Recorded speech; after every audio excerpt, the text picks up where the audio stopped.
Welcome, everyone, to On the Real Side. Happy to be here with you. I'm Bob Mover, and I'm very happy to have the great Gene DiNovi as our real special guest. I'm honored and thrilled to have him. Um, I knew some of Gene's music, but I've been taking a course in it over the last week, getting ready to talk with Gene. Uh, we'll get into Gene's history, which is an amazing. It's really the story of jazz in the 20th century, and not just jazz, but he moved into a more, um, I would say, into the showbiz area as well, with people like Lena Horne and Gene Kelly, Tony Bennett, Peggy Lee, all of those adventures. Besides, early in his life, knowing Charlie Parker, Dizzy Gillespie, and all of the seminal figures of bebop, and not just knowing them, but So lucky to be in participating. the right place. What's that? I'm so lucky to be in the right place and right time. Yes, I mean, you certainly were. I mean, that's Well, I played with Dizzy when I was 15, so that yeah, that's the started story. it. The story you have about Nat Jaffe not showing up, the pianist who was with Dizzy's band, just and they knew you because did you just used to go in the afternoon to the Three Deuces and just play solo piano because you knew the Yeah, owners and stuff? What was the? Let's start there. You're 15 years old or 14, and you're going. yeah. The Three Deuces was run by a guy named, of all names, Sammy K. Not Swing and sway, not the swing and sway. the swing and sway guy. This guy. Right, right. Right, right. And and he liked you, I guess. Yeah, well, I used to go in there. I used to go in the afternoon. I didn't know how they let me in. I got away with it. That was okay in the afternoon, but sometimes I would sneak in there at the age of 15 in the club. Well, life has a lot of parallels to that. When I was 14, Ira Sullivan used to play at a place in Miami where I was growing up for a while called the Uh-huh. Rancher Lounge. And I would somehow, they would wait till the owner left and sneak me in to the club and sit me in the back with a Coca Cola. And I might even get to play the last set. That's right. And then I went to the Half Note in New York, and the Cantorino family became like my family. When I was 16, I would be at the Half Note, and they would the same kind of thing. They give me a bowl of spaghetti and a Yeah. veal parmesan, and then I'd get to play with Zoot and Anita O'Day and Roy Eldridge. The last, either the first set or the last set. I was 16, and all these people, I think they love you that you love music because they love music. That's what we have with them, I think. I'm sure Zoot stole the pasta. Oh, yeah, Zoot stole anything that wasn't nailed down.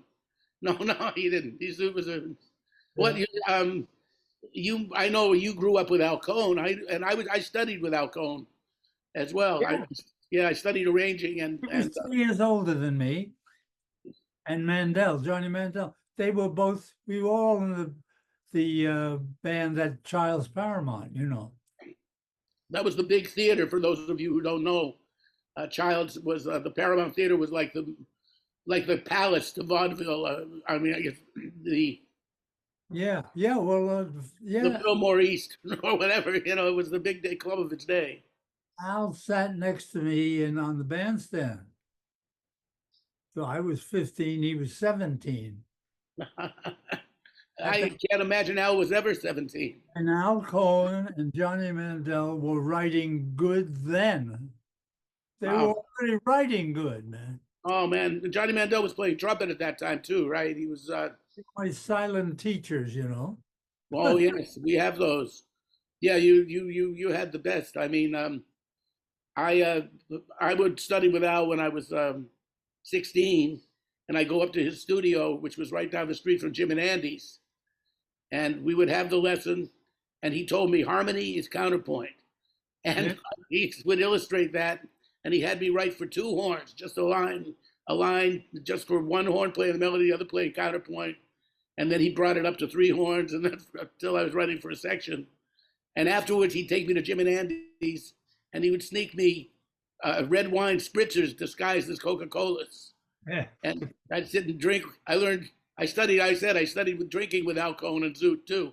But, now that's another question I wanted to get to with you. You have obviously lasted. And a lot of our friends, both yours and mine, I'm 72 now, didn't. I mean, like it was, and like Hank Jones, who Yeah. was friends, we were both friends with. When I asked Hank, who had never smoked a cigarette or had a drink or smoked a joint or done anything negative to his health, I said, Hank, how'd you do it? You were around all these people, like you're immolating, and he said, Bob, I'm so extreme. He said, had I begun to do it, I would have been the worst of everybody. Uh-huh. And but in your case, did you ever, if I may inquire, what was, did you have any vices that you struggled with in the course of your life or did you?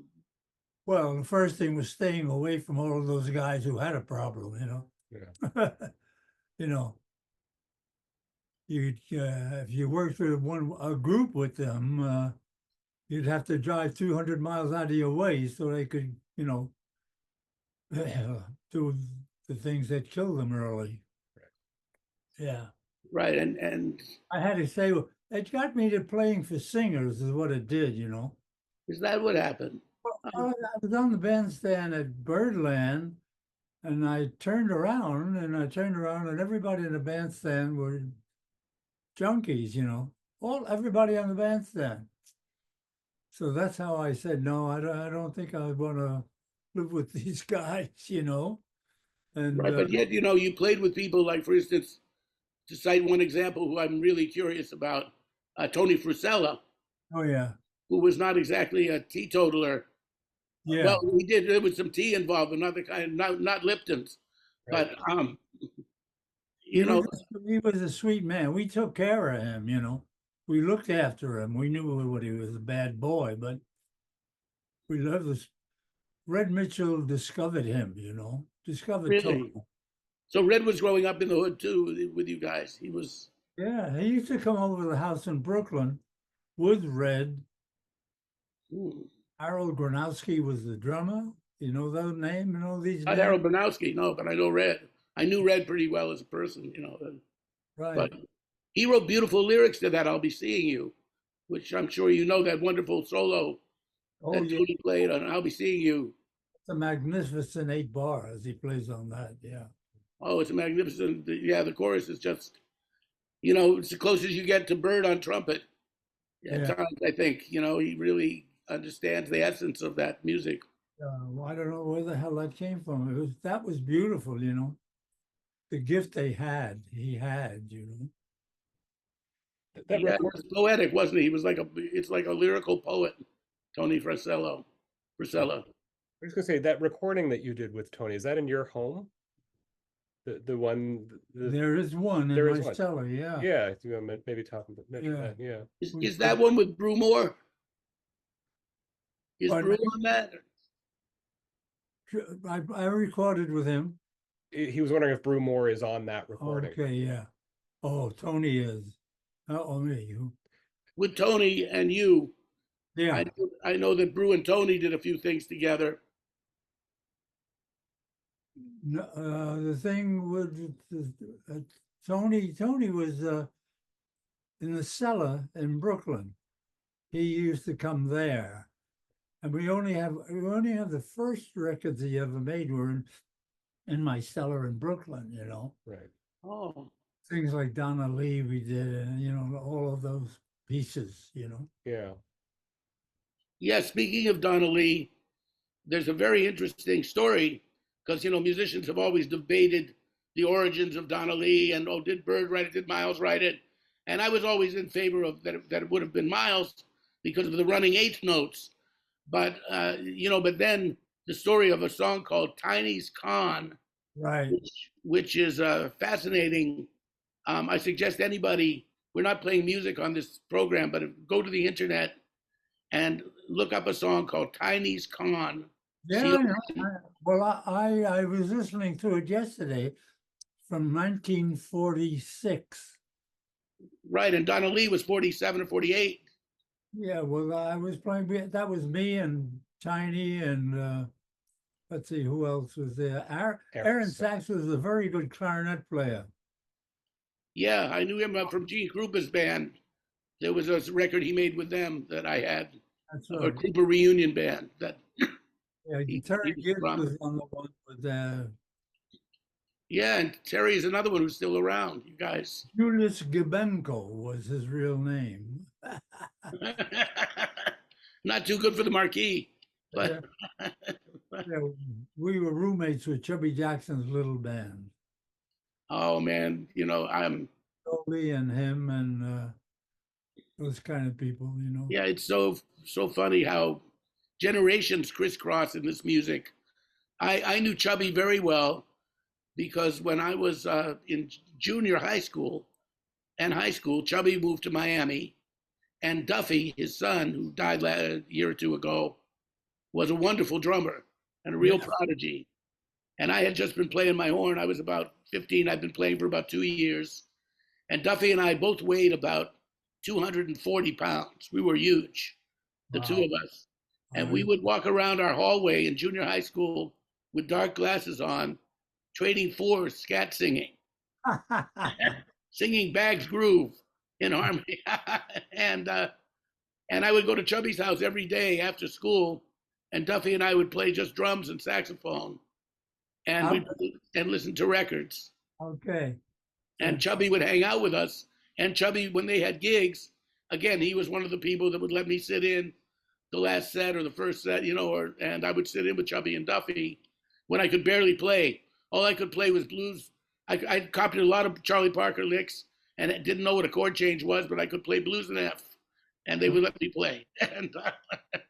But so Chubby was quite a character. I mean, he really, Father Knickerbopper.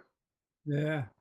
And that was, tell me a little bit about your experiences with with Chubby, and he had this big band. And well, he lived out in Long Island in those days. You probably went out there, huh? Well, when in the summer I went to Hicksville, Long Island. Yeah, which is where Chubby's ex-wife was, and Duffy would spend the summer with his mother. we Yeah. used to rehearse the big band that we had for a minute. That band we had was didn't last long, but it sure was swinging. Wow. Yeah, I mean, he loved to swing.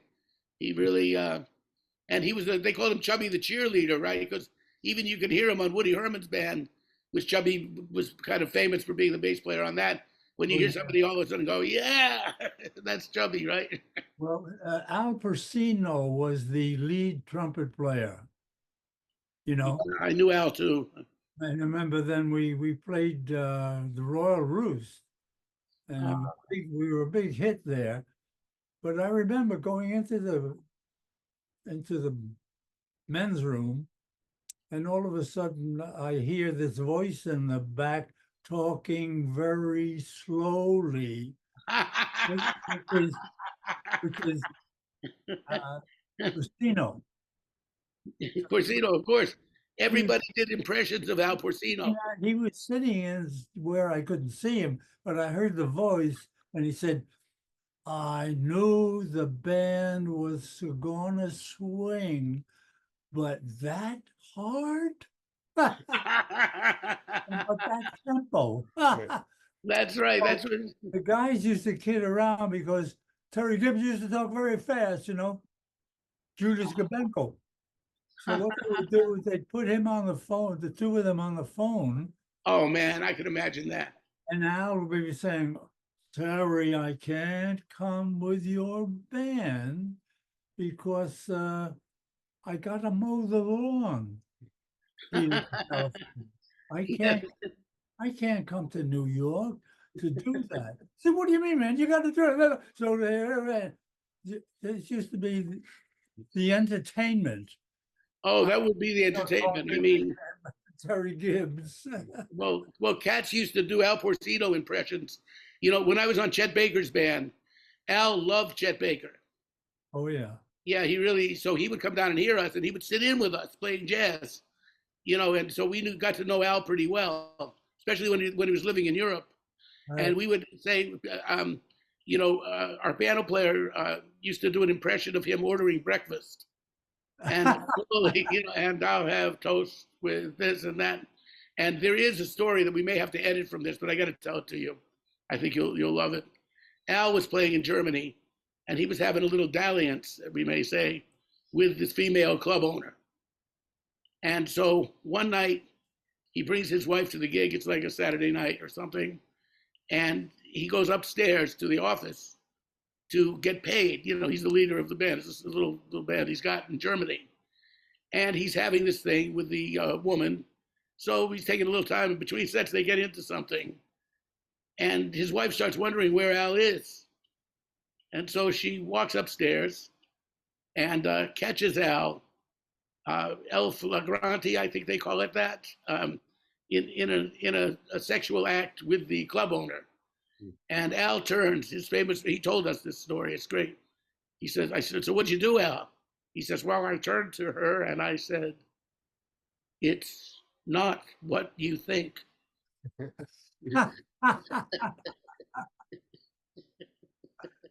Oh yeah. And so this guy, Andy Masters, had a band, right? And that was the band that you and Al Cohn and Johnny Mandel, and was Red in that band too? Andy Masters was Brooklyn. Right. Yeah, Al Cohn wrote for it. And Al was a very brilliant man, wasn't he? Sweet man and a brilliant man, yeah. And an encyclopedia. You could tell. One time I told Al I was learning the tune "No More, You Ain't Gonna Bother Me No More," and I said, "Boy, that's a real harmony lesson, isn't it?" Al. And Al said, "Yes."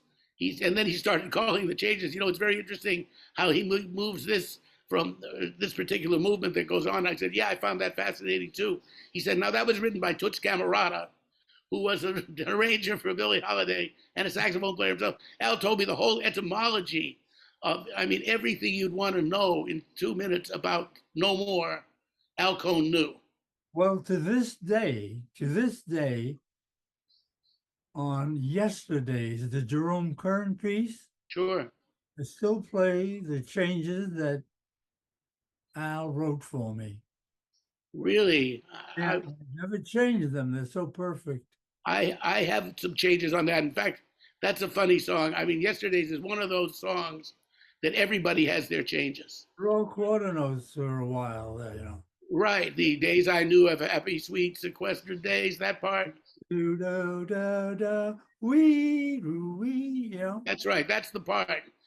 In fact, one night at Bradley's, Bradley liked to close the place. When he closed the place, he would have all these piano players, and not just piano players, but all the cats would be hanging out. Did you know Bradley's in New York? Did you? I was away from it by that time. That's what I mean. You were not there. So one of the things that would go, Bradley's was like the watering hole. And if Bradley knew you and liked you, after he closed the club, the real party began. Because you'd sit there and there would be Tommy Flanagan, Jimmy Rolls, Barry Harris, Walter Bishop, Walter Davis Jr., Joe Albany. The suspicious ones. The suspicious one. Absolutely, yes. It was a den of iniquity, but it was certainly that. But I learned so much there because I would get my horn out real quietly and play while these guys were all telling their changes for different tunes. Because Bradley would sit at the piano for a minute. He was an amateur pianist. Bradley Cunningham, wonderful man. And then he'd say, then next thing you knew, one of those cats was up at the piano and saying, well, I like those changes, but have you checked these out? So, you'd sit there and you'd get like everybody's version of Days I Knew. I can't sing because I had an operation, but Days I Knew as happy, sweet, sequestered days, that part, those quarter notes. And I still have some that Albert Daly, I don't know if you knew Albert, but I saw him here with Stan Getz, and he died a couple of months later. Well, Albert was my best, like one of my 4 or 5 best friends in the world. Very talented. And my mentor, one of the people that really, really showed me beautiful things about music. And his changes to Yesterday's, we got to sit down when this is over. I want to know Al's changes, and I'll show you Albert Daly's changes to it because I think we'll enjoy that together. Oh man, I wish I'd hung out with you in Toronto. But anyway, that was oh, you know, Al Cohn used to do the New York Times crossword puzzle. I'll never forget it in ink. Oh yeah. He did it in pen. He didn't make mistakes. He was amazing. Show of shows. He wrote for the show of shows. Sid Did Caesar. Caesar? Yeah. Did he do that? Oh yeah. Him and John Carisi were the jazzes who wrote for that show.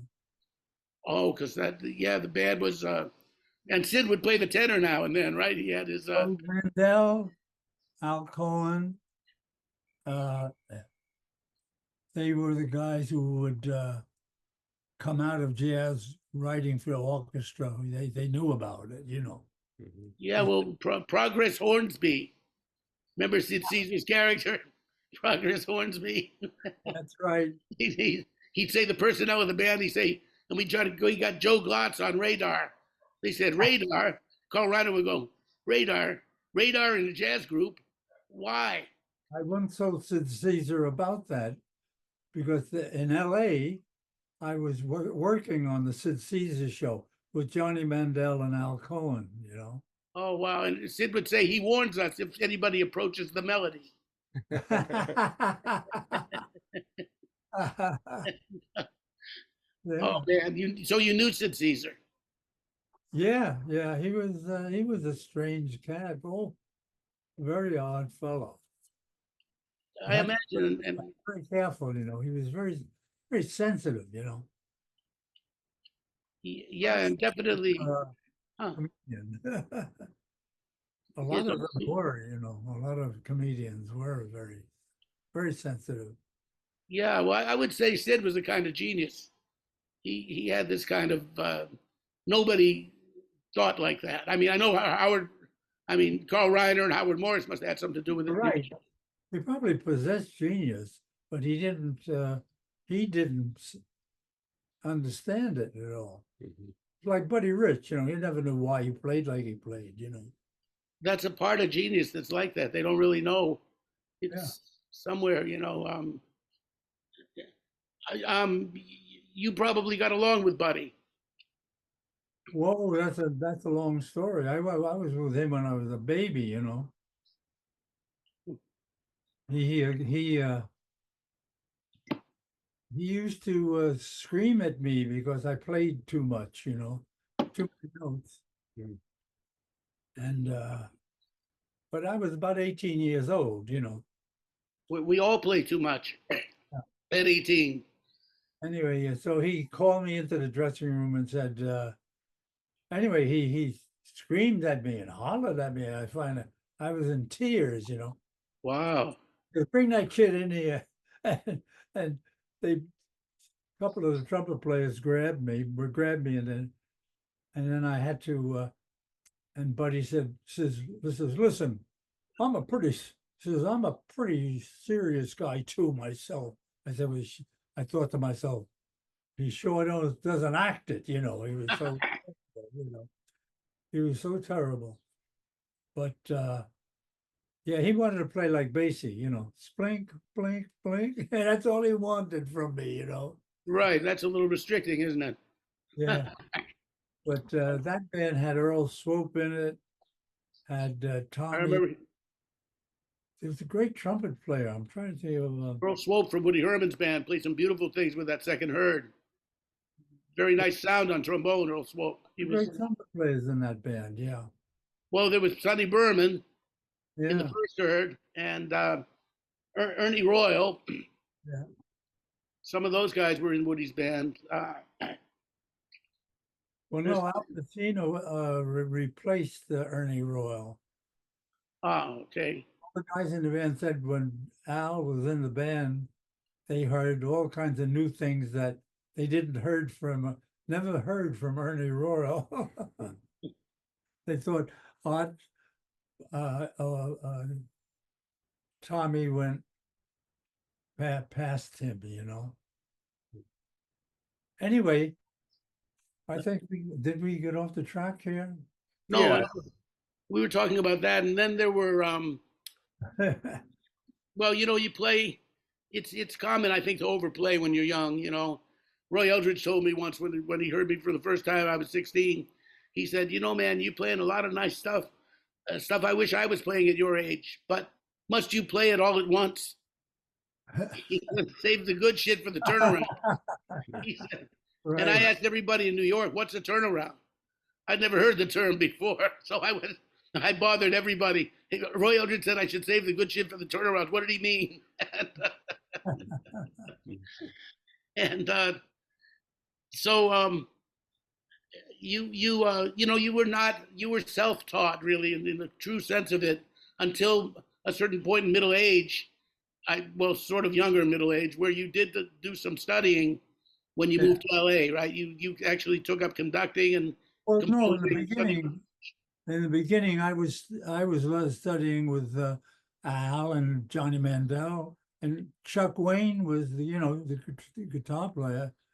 Right. Well, that's what they call autodidact, self-taught, because you're learning from your masters, Yeah. but formally. You didn't go to conservatory and you didn't do anything like, you. Oh, but when I went to the best in the world. I had no excuse there I went, Mario Castelnuovo Tedesco was the first call classical teacher in LA. That's what I mean. So at the point when you moved to LA, later on, you studied formally and really did it up with the best Well, people to study with. when I became a studio man, I learned a lot by being a piano player in the orchestras usually. So, I got to know all of the great arrangers playing for them, during in LA particularly. Yeah. So Mancini and people like that, and Lee May, everybody, all of the Willie great May. writers, all of them. So you had to learn because you had to play some of this stuff. Pete Rugolo and those people and And some of that stuff I couldn't play, I had to learn too. and and also you're with singers. I mean, let's talk. Peggy Lee is one of my idols. Well, that's where I started. That was my Yeah, first singing. and my daughter Emily, as a matter of fact, we did a whole record of Peggy Lee, a tribute to Peggy Lee, some of her tunes and some standards associated with her. Yeah. The daughter's name is Emily. Emily, yeah, Emilie, and After she. Mandel. After Mandel. He wrote a wonderful tune called Emily. Oh, that's what she's named after. Yeah. Yeah, as my eyes visualize a family, they see Yeah. Emily too. Yeah, that was one of the main reasons she's called Emily. Yeah. Beautiful song. Indeed. But he didn't become a songwriter until he was quite aged, or quite old. He Peggy. didn't know he was going to be a singer. He was a great arranger, but he never thought he was Oh, Mandel, yes. he thought songwriters were corny when we were kids, We wanted to play Don the lead, not simple stuff like Irving Berlin wrote, Yeah, well, he wrote A Time for Love, I think is Johnny Mandel too. Right. And of course, The Shadow of Your Smile. And the few standards he wrote are really. Andy brought a piano player named D'Alessandro here. Yeah, Anthony D'Alessandro. Yeah. Very nice piano player here in Toronto. So he was up here, and I lent him the folio of Johnny Mandel, the hard book with all of his tunes in it. Oh. Yeah. So he opened it up, and here it is, and there's a big dark pen. Yeah. In Mandel's writing. Yeah. To Gene, my old pal. Right. And this kid was here, and he said, "What? Well, Mandel signed that?" I said, "Yeah." Yeah, well, you go back to the source on in so many things, So In fact, many, Benny Carter, and I was friends with Benny too. He was the best. Was Yeah, a wonderful man. yeah, he was a great man and a great musician. Yeah, I mean, Benny Carter. One time, I was Chet Baker and I went to hear him in Brussels, and Yeah. that's when I really got to talk to him between sets for the evening. And he did the hippest thing. There was a guy there, and he Benny spoke pretty good French because he had been over there early with Bill Coleman and Hawk and everything. So he retained his French. So the guy is asking him in French. He's saying that he would like to have him the next time he's in Belgium to at his club. He has a club not far from Brussels, but he'd like to Benny to come out and visit. And Benny's like, "Oui, c'est possible. You know, it's possible. This and that." And so then the guy asks him, "C'est combien vous êtes payé à jouer ici?" In other words, how much are they paying you to play here? And Benny raises that beautiful eyebrow and says, "C'est mon affaire." No, like that's my business. No, I thought that was so hip. That he was just, yeah, we can talk about it, but you know, I'm not telling you that. You make me an offer. I thought he was just wonderful. And then he said, "Well, I've got to go now. I've got to bring back a sandwich for my wife. She's up in the hotel room." I say, "Oh, that's lovely. Your first wife?" He says, "No, my fourth." But but they were all wonderful women. and Yeah. and he also told me when we met, a friend of mine, Brooks Kerr, used to like to call people on the phone and talk with them. Brooks died a few years ago, but he said, "Come on, you know, Benny will remember you." This was a few years later. He said, "Oh, Bob Mover," he said, "I have a record of yours. It's a beautiful alto ballad that you played." He said, "Let me think about it." And Benny was like in his late 80s. He said, "Oh, yes. Didn't you record We'll Be Together Again?" I said, "Yeah." Yeah, you remembered, yeah. He said, "I love that." I said, "You love that?" I was high for 2 years on that, man. You know, I Oh, mean, yeah. that he would even know who I was. But then I talked to him a couple of times a year to just hang with him. Oh, yeah. I miss them all, you know. I miss all these people, you know. Don, Yeah, it hurts, doesn't it? It's hard. did you remember Don Fagerquist? I knew who he was as a player on records, but Yeah. I never met him. I've been strictly East Coast, but he was on all those Mel Torme records and Yes. Marty Yeah. Page and all that type of thing, right? He was a very nice flugelhorn player, one of the first cats to really They play the tried flugelhorn, to do what Med Flory did with the sax, the super sax. super sax. Yeah. They tried to do it with Lester Oh, Young. Didn't work. It oh man. Well, let's talk about that a little bit. You had the honor of making a couple of records with Prez, and I owed that stuff to, of all people, Leonard Feather. You know, uh-huh, and but see, he called me. Uh, he wanted for Prez to make a record with a really good modern of the time rhythm section, because he had some really terrible players in his own group. You know, probably because he didn't pay him anything. You know, but anyway, uh, so Leonard he got you together with Chuck Wayne, who was like my older brother at that time, you know, right. Curly Russell and Tiny Khan. Oh, And Lester came and he said, if Prez's little kiddies were here, they would know what to play behind Prez. that's what he called his sidemen, his kiddies in Kitty. Yeah. in Lester Young language. Yeah. Right. Yeah. That he said, that's how he said to us. Then when we started to record. So he was not looking like he liked anything. And but about the second tune, he started to wake up, Prez, and Tiny swung him into bad health. It was about an hour and a half, and Tiny dug in. He just dug in, and he made him play. Oh wow. Like, So those records are on Aladdin. We can hear them.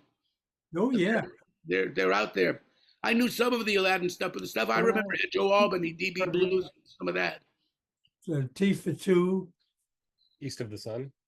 East of the Sun. Yeah. Yeah, Yeah, Chic of Araby. Yeah. for four of them. Oh, okay. I know that date. It's great. Yeah. Yeah, I wasn't sure ever who the exact personnel was on that, but So whether he liked it or not, he was starting to feel what Tiny was doing, which is, come on, let's go, you know. And once he started, he woke up and played, you know. well, Tiny Khan, that must have just been such a thrill to play with that guy. Hired all of us. He hired all of you. Yeah. All these kids. What did he want with me? I was 18 years old, you know. Well, people hear talent. Yeah. That's true. Talented people, what they say, hurt people, but talented people know talented people. I was a nervy kid. I was so nervy, you know. Well, you had to be, and and when you get, I was too, because it's just, I don't know why, but we're compelled, just feeling that the music's in you, and that you don't get discouraged. The first when you sat in with Dizzy, which is that wonderful story, and then Bird walked in, and and when they don't throw you off the bandstand, you think, well, maybe I'll try to sit in with somebody else, right? Yeah. Yeah. And I think Well, I kept going through lack of rejection. what about that Nat Jaffe, the guy you know? No, I didn't know him. I just know him from your story. I know you said he was a natty dresser and was, very sharp guy. I don't know his playing. I tried to find him, but I don't know who he recorded with. He was a really good piano player, you know. Really? Yeah. Was a kid, but he was a middle-aged guy who really could play, you know. Huh. He played, he owed a lot to Art Tatum. In other words, he's like Tatum without all that technique, which was interesting. He could harmonize well, you know. A pared down Tatum. You have a story about Tatum that I don't quite understand. Something of sitting next to Tatum and playing solo. In other words, did you share the piano with Tatum? Is this something? Could you tell me about that? No, he would just play whatever he liked in his next set. He'd play anything you liked, you know. He would put it together in his mind and played it before he started playing. Yeah, that's what. So he did that everybody, to Bud Powell. And he'd do with Bud Powell, he was mean. He really, would play with his left hand. Hmm. The son of a bitch. did you get to know Bud? Well, yeah, but he couldn't know anybody. He was crazy, you know. Right. Yeah, that's what Well, problem. thought. Yeah, he was. Piano player, but is a crazy person.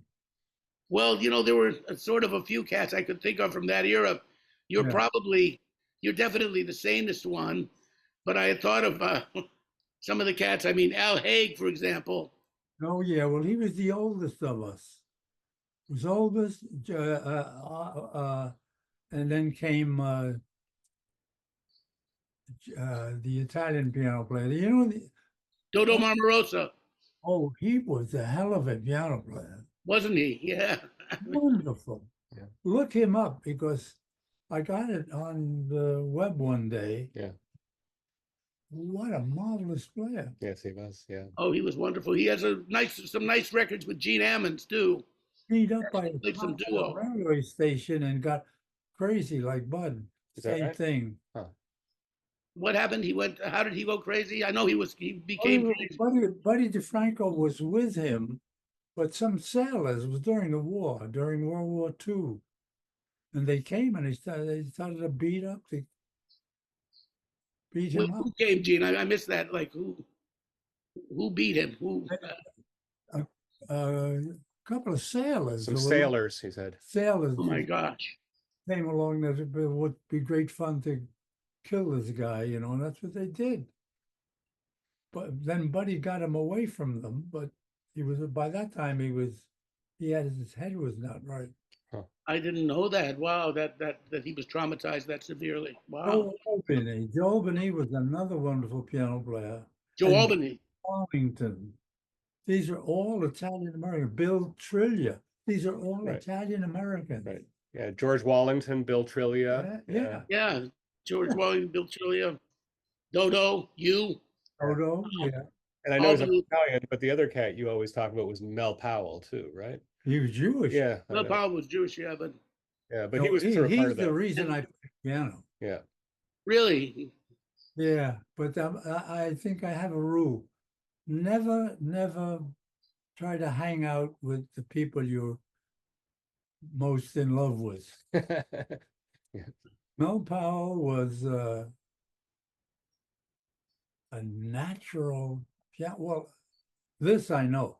Tatum and he used to play at Nick's in the village. Okay. And Tatum heard Mel sitting below him. There was a thing in front of the bandstand with 3 pianos. Mm. Tatum heard Mel. Mel. Yeah. Mel was from the Bronx. He used to sneak into Nick's in the village, and Tatum would be at the piano up top, and he heard Mel. And he leaned over to Mel and he said, "When you grow up, you're going to be number one." oh really? And he was. He played the piano like he was invented with it, you know. Wow, I mean, what He should was a natural player. Mhm. now he played with Benny? Who else did he play with? I know he played with Benny. He was big in influencing all of Benny's things, you know. Yeah. There was another guy, Jess Stacy, that was around at that time too. He was like a plumber next to these guys. You know. Really? Yeah. He played one or two things that the guys who liked him would say was great. But you know, Mel must have. It's probably with Mel as he probably said rotten things about him. You know. Right. So Mel was not a great cat to be around. Really, he was like a nasty kind of person at times. But he played. Have you ever heard his various records of The World is Waiting for the Sunrise? There's about 4 records of it. One more breathtaking than the other. Wow. Yeah. All right, I got to check those out. Thank you. Telling me about those. That's right. To this day, I'm inspired by him. Yeah. Well, you know, the thing with personalities I've found that's kind of interesting is there was a story about Bird that he was up in New Hampshire, and at this point he didn't take a band on the road because there was danger that they wouldn't get paid, and he was going out as a single. So this guy had hooked up a rhythm section, and he'd gotten the local guys in New Hampshire. He hadn't even gotten the Boston guys.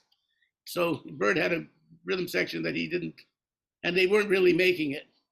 So he told to the promoter, he said, "Look, man, I can't make it with these guys. Do you think you can get me? Let's get some cats up from Boston." And the guy said, "But you know, it means so much to them.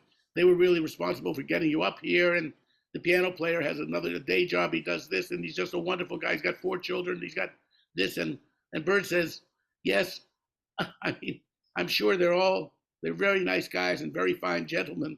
But tomorrow night, just get me 3 pricks that can play." Yeah. Mhm. You know? Yeah.